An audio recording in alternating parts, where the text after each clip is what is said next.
রাধারানী আমার বেলি অবসান কালে যমুনায় জল আনতে গিয়েছে। আহা, যমুনায় জল আনতে গিয়ে অপরূপ রূপের মানব দর্শন করতে জল ভরা ভুলে গিয়েছে। জল ভরতে গিয়ে ওই অপরূপ রূপের মানবটা দর্শন করে কাকের কলস কাকে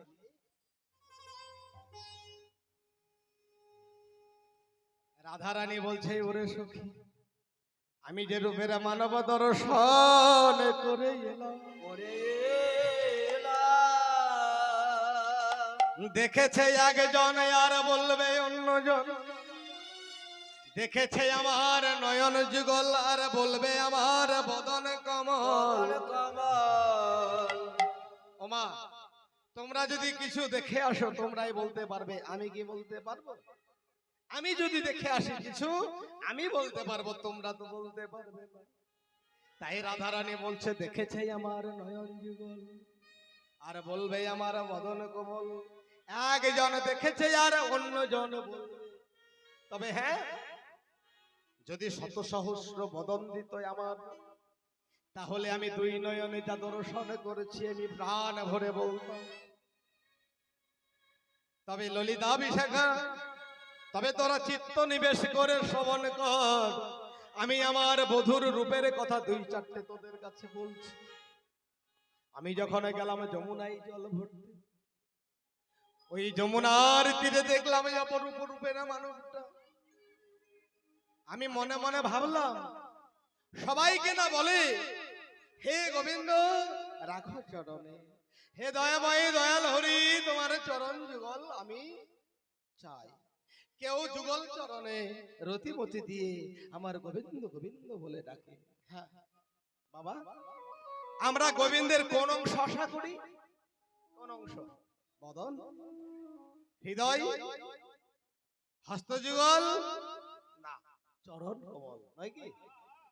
আমরা বলি না, হে গোবিন্দ রাখো চরণে, আমরা তো চরণের আশাধারী।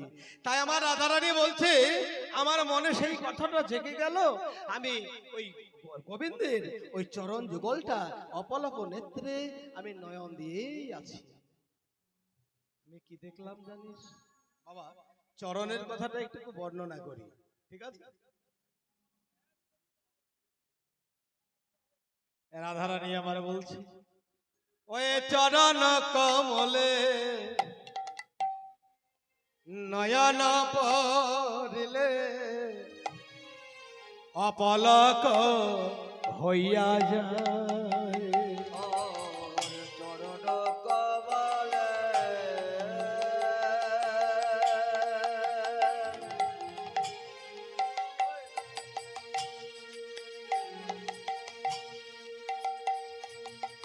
কমলা বাড়িলে অপলক হইয়া যায়। ও তার উপরে যমুনা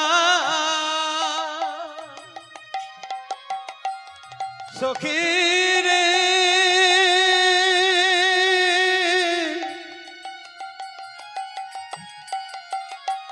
মরম সখী আমার,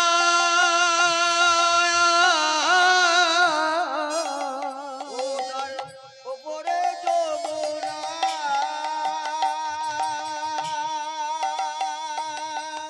নিচে সরস্বতী, উপরে যমুনা নিচে সরস্বতী, ও তার উপরে যমুনা নিচে সরস্বতী,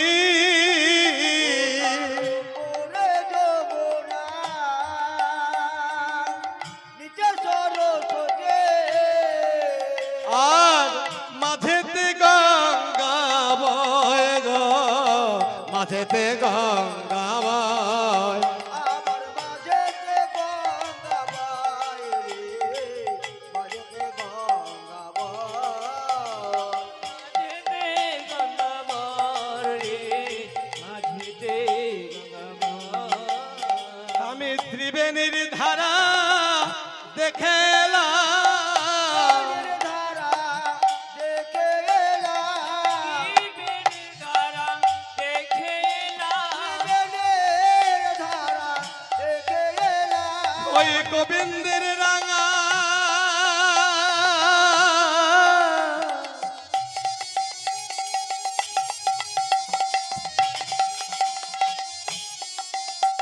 রাঙা চরণ যুগলে ত্রিবেণীর ধারা দেখে এলাম। গোবিন্দের রাঙা আহ! আরে এই, তুই কি পাগলি হয়ে গিয়েছিস নাকি? ওই গোবিন্দের চরণে কি বলছিস? ত্রিবেণীর ধারা? তোর মাথাটা কি গেছে নাকি? হ্যাঁ? হ্যাঁ, আমি তো বুঝেই গেছি। মুখরা বিশাখা একেবারে চোখ মুখ খাড়া করে বলছে, এই রাধে, কোথায় এলাহাবাদে ত্রিবেণী? গঙ্গা যমুনা সরস্বতী নদীর মিলন স্থানকে বলে ত্রিবেণী। কি বাবা, তাই তো? বৃন্দাবনে গিয়েছেন কেউ? বৃন্দাবন থেকে ফেরার পথে ত্রিবেণীর ধারা দেখেননি? প্রয়াগ,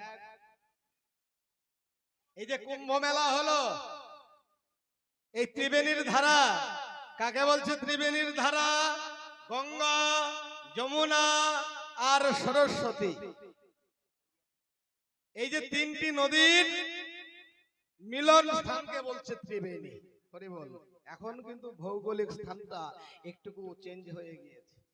কেন না? ত্রিবেণীর ধারা, তিনটি নদীর ধারা, গঙ্গা যমুনা সরস্বতী, সরস্বতী নদীটা কিন্তু প্রায় 1 থেকে 1.5 কিলোমিটার উপরে গঙ্গার সাথে মিশে গিয়েছে। আর গঙ্গা ওই সরস্বতী নদীটাকে সঙ্গে করে নিয়ে যমুনায় এসে মিশছে। রাধারানী বলছে, আহ, এই ওই ওই আমাকে তোরা এরকম ভাবে চিৎকার করে উঠলি, আমার মুখের কথাটা বলতে দিচ্ছিস না কেন রে? বলছে ত্রিবেণীর ধারা কেমন ভাবে হলো শুনবি? রাধারানী বলছে, তবে শোন। আচ্ছা, গঙ্গা নদীর জলের রং কেমন? বা কেমন? কালো। গোবিন্দের চরণের, হ্যাঁ ভুল বললাম, যমুনা নদীর জলের রং কেমন? কালো। উপরে দেখলো কি? যমুনা, মানে গোবিন্দের চরণের উপরটা কেমন? কালো। প্রত্যেকের দেখবেন দেহের অঙ্গবর্ণ যেমন, হ্যাঁ, তেমনি পায়ের উপরটা। গোবিন্দের ওই দেহটা হচ্ছে কালো, ওই যমুনার জলের মতো নীলচে কালো। তো গোবিন্দের চরণের উপরটা হলো কালো। তাহলে কি হলো? উপরে হলো যমুনা। আর কি বলেছিলাম? নিচে সরস্বতী। আমা, সরস্বতী নদীর জলের রং কেমন? লাল। গোবিন্দের চরণের নিম্ন ভাগটা কেমন? চরণের নিচুটা মানে তল পাও কেমন? লাল। তাহলে উপরে যমুনা হলো আর নিচে সরস্বতী হলো। আর কি বলেছে? মাঝেতে গঙ্গা বয়, মাঝেতে গঙ্গা বয়। উপরটা যদি কালো হয়, নিচেরটা যদি লাল হয়, লাল আর কালো দুটো রঙের সংমিশ্রণ, অর্থাৎ চরণ কমলের চারিদিকটা ঘোলা ঘোলা ভাব। বাবা, ঘোলা। গঙ্গার জল, গঙ্গা নদীর জলের রং কেমন? ঘোলা। কি ঠিক বলছি তো? কেন বাউল বলে না? বাউল করে যারা, তারা বলে না গঙ্গার জল ঘোলা ভালো, জাতের মেয়ে কালো ভালো, ভালো রাস্তারা বাঁকা ভালো, যদি হয় ঘুরে যেতে। গঙ্গার জল ঘোলা ভালো, ঘোলা হলেও গঙ্গার জল।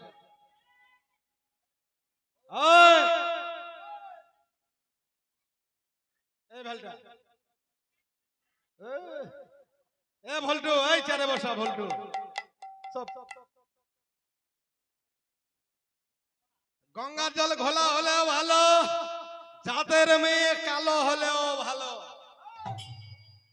জানি তাই কি বাবা? ঠিক তো? জাতের মেয়ে কালো হলেও ভালো। এই নয় যে ঘোষের ছেলে ঘোষের মেয়ে আনতে হবে, সৎগোপের ছেলে সৎগোপের মেয়ে আনতে হবে, ব্রাহ্মণের ছেলে ব্রাহ্মণের মেয়েকেই বিয়ে করতে হবে, এই জাতের কথা বলছে না কিন্তু। আসল তত্ত্ব হচ্ছে জাতের মেয়ে মানে সুমতি বুদ্ধি সম্পন্ন যদি হয়, সেই মেয়েটা যদি সুমতি হয়, সুলক্ষণা হয়, তবেই সেই মেয়ে ভালো। দুটো কথা নাই, এক হচ্ছে জাত আর হচ্ছে অজাত। ব্রাহ্মণের মেয়েও যদি হয়, ব্রাহ্মণের ঘরের কোনো মেয়ে যদি অজাত হয়, সে মেয়েও ঘরে কেউ আনবেন না। জাত মানে সুজাত যদি হয়, সেই মেয়েও ভালো। যদিও কালো হয় তবুও ভালো। তাই বলছে জাতের মেয়ে কালো ভালো, আর ভালো রাস্তার বাঁকা ভালো। যদি রাস্তা যদি ভালো হয়, হ্যাঁ, যদি গর্ত না থাকে রাস্তার মধ্যে, যদি বাম্পার না থাকে, যদি লোক জমানা বেশি না হয়, সেই রাস্তাটা যদি বাঁকা হয়, ঘুরে যেতে হয়, তবুও ভালো। নিতাই গৌর হরি বলো। বুঝতে পারলি? বুঝতে পারলি তো? হ্যাঁ, বুঝতে পেরেছি। তাহলে আমাকে ধমক দিলি কেন? আমি ত্রিবেণীর ধারা দেখে এলাম, বেনের ধারা দেখে এলাম। ত্রিবেণীর ধারা দেখে এলাম। ওই গোবিন্দের ওই যুগল চরণে ত্রিবেণীর ধারা দেখে এলাম। গোবিন্দের ওই শ্রীচরণে বেনের ধারা দেখে এলাম। ওই গোবিন্দের ওই যুগল চরণে ত্রিবেণীর ধারা দেখিলাম। গোবিন্দের ওই যুগচরণে, ওই জম নাই জল আনতে গিয়ে, গোবিন্দের ওই চরণেতে, যমুনায় জল আনতে গিয়ে, গোবিন্দের ওই চরণেতে, যমুনায় জল আনতে গিয়ে, গোবিন্দের ওই চরণেতে, হরি বল হরি বল হরি বল হরি বল। গোবিন্দের ওই চরণে ত্রিবেণীর ধারা দেখে এলাম। আমি আর কি দেখলাম জানিস? আমার গোবিন্দ ওই যে যমুনার তীরে বাঁশি বাজাচ্ছে, বাঁশি বাজাচ্ছে সুন্দরভাবে, আর নৃত্য করছে।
লাগছে গরমে নাচাতে, হ্যাঁ? হরি বল হরি বল। দেখুন আমার রাধারানী বলছে বাঁশি বাজাচ্ছে, আমার গোবিন্দ নাচছে, আর তার যুগল চরণে, এই যে যুগল চরণে রুনু ঝুনু নুপুর বাজে। ওমা ওমা ওমা, আমি কি দেখলাম জানিস? এই শুনবি, তার দুই চরণে নুপুর বাজছে। কিন্তু আমি যখন অপলক নয়নে আমি যখন দর্শন করলাম, আমি কি দেখলাম জানিস? ও তার ডান চরণের নুপুর ছোট, ডান চরণের নুপুর ছোট, চরণের নুপুর ছোট, ডান বাম চরণের নুপুর বড়, চরণের নুপুর বড়, বাম চরণের নুপুর বড়। চরণের নুপুর বড়, ওরে ডান চরণের নুপুর ছোট, বাম চরণের নুপুর বড়। চরণের নবল ছোট, বাম চরণের নবল বড়। আহ! আরে একবার না হয় বললি, ভেঙে বুঝিয়ে বললি ত্রিবেণী সম্বন্ধে, আর এটা কি করে হয়? ও মা, তোমাদের ওই পায়ের নুপুর কি ছোট বড় হয়? কি হয়? আছে। যদি একটা নুপুর ছোট হয় তাহলে ওই স্বর্ণকারের ঘরে নুপুরটা একেবারে, এই নাও তোমার নুপুর, তোমার কাছে রাখো। হরি বল, হরি বল। গোবিন্দের গোবিন্দের ডান চরণের নুপুরটা হচ্ছে ছোট, আর বাম চরণের নুপুরটা ওমা একটু বড় আছে। বাবা, এই তত্ত্বটা যদি জানতে হয় তাহলে একটু পিছিয়ে যেতে হবে, ডেড ব্যাক করতে হবে। পিছিয়ে যাওয়ার কথা মানে, যেদিন আমি বলি সত্য যুগে বিশ্বাবসু নামে এক গুরুদেব, আর তার শিষ্য হচ্ছে কর্ণব। গুরু শিষ্য তারা দুজনেই কিন্তু মুনি। এইবার কর্ণব শিষ্য বিশ্বাবসুর চরণ সেবা করছে। গুরুদেবের চরণ সেবা তো কাজ, শিষ্যর কাজ তাই। এইবার চরণ সেবা করতে গিয়ে অচিরে অজান্তে অজ্ঞাতে গুরুদেবের চরণে আঁচড় লেগে গিয়েছে। আহ, এ কি রে, তুই আমার চরণে আঁচড় মারছিস কেন রে? নখ দিয়ে আঁচড় কাটছিস কেন রে? দূর হয়ে যা। আসন্ন কথাকার, গুরুর চরণে যদি সেবা দিতে ইচ্ছে হয় দিবি, আর না হয় এমন কর্ম করবি না যাতে আমি রুষ্ট হই। গুরুদেব, অপরাধ অপরাধ ক্ষমা করো গুরুদেব। বলছে না, তোর যে ব্যাঙের মতো আচরণ, ব্যাঙের মতো আমার চরণে আচর মারছিস, আমি আমি আজ থেকে অভিশাপ দিলাম, তুই আজ থেকে ব্যাঙ হয়ে যা।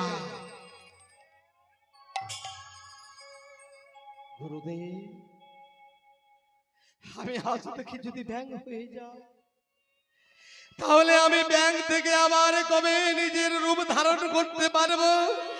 আমার কি কোনোদিন গতি হবে না গুরুদেব?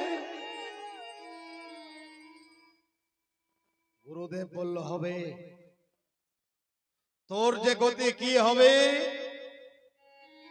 তুই জানতে পারবি আগত ত্রেতা যুগে, যেদিন ওই ভগবানের সঙ্গে তোর দেখা হবে, সেই দিন জানতে পারবি তোর গতি কি হবে।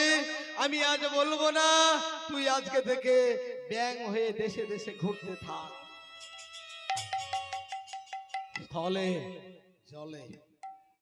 উভচর জনিত ব্যাঙ, কখনো জল কখনো স্থল, এইভাবে ঘুরতে ঘুরতে ঘুরতে ঘুরতে ত্রেতা যুগ এলো। ত্রেতা যুগে যেদিন রামচন্দ্র পিতৃ সত্য পালনের জন্য সতী সাধ্বী সীতা দেবী এবং অনুজ লক্ষণকে নিয়ে বনবাসে যায়, লঙ্কেশ্বর রাবণ হরণ করে নিয়ে যায় সীতা দেবীকে। হা সীতা বলে কান্নায় ভেঙে পড়েছে। শান্ত ক্লান্ত হয়ে আমার রামচন্দ্র এবং অনুজ লক্ষণ দুই ভাই একটা বৃক্ষ তলে উপবেশন করেছে, একটা বৃক্ষ তলে বসেছে, আর রামচন্দ্র তার ধনুর বাণটা রেখেছে। হা সীতা বলে কান্না করছে। লক্ষণ একবার তাকিয়ে দেখছে কি, ওই ভূমিতলের উপর দিয়ে রক্তের ধারা বয়ে চলে যাচ্ছে। কি প্রভু, প্রভু, একই তোমার নয়ন বাড়ি বরিশন হচ্ছে শ্বেত বর্ণের, কিন্তু যখন মাটিতে পড়ছে, মাটিতে পড়ার পরে সেই তোমার ওই নয়ন বাড়ি কেন রক্তিম হয়ে করে চলে যাচ্ছে? একই, সত্যি তো তাই। রামচন্দ্র যখন তাকিয়ে দেখলো, দেখছে সত্যি তাই, যে ধনুর বাণটা যেখানে রেখেছে, ধনুর বাণের উপরে যখন নয়নবাড়ি বরিশন হচ্ছে, আর ধনুর বাণের উপর দিয়ে যখন গড়িয়ে যাচ্ছে, তখন লাল হয়ে চলে যাচ্ছে। ধনুর বাণটা তুলতেই দেখছে একটা ব্যাগ। আহা, আরে আরে ব্যাং, আমি না হয় অজান্তে আমি আমার ধনুটা রেখেছি। আমার ধনুটা যখন রাখি, তুই তো আমাকে সাড়া দিলে পারতিস। এই ধনুকের তলায় যখন তুই চাপা পড়ছিস, তখন তুই কেন সাড়া দিলি না? সর্বকুল যখন তোকে গ্রাস করে, ঘ্যাঙর ঘ্যাঙর করে, তখন কতই ডাক পারিস, আর এখন জানাতে পারলি না। বাবা, সেই ব্যাং তখন বলছে, দয়াল ঠাকুর, যখন সর্বকুল গ্রাস করে আমরা প্রভু দয়াময় দয়াল হরি বলে ডাকি, এখন দেখছি ভগবানের হাতেই যদি আমার প্রাণ চলে যায়, আমি এখন আর কার নাম ধরে ডাকবো? রে ব্যাং, সত্য করে বলতো তুই কে? সব কথা বলতে না বলতেই অন্তর্যামী রামচন্দ্র সব বুঝতে পারলো।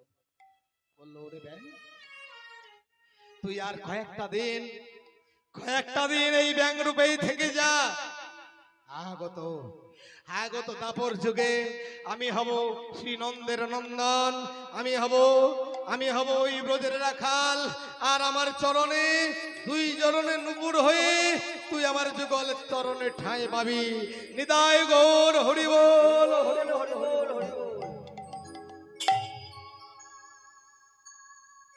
দুই চরণে ঠাঁই পাবি নুপুর হয়ে। তখন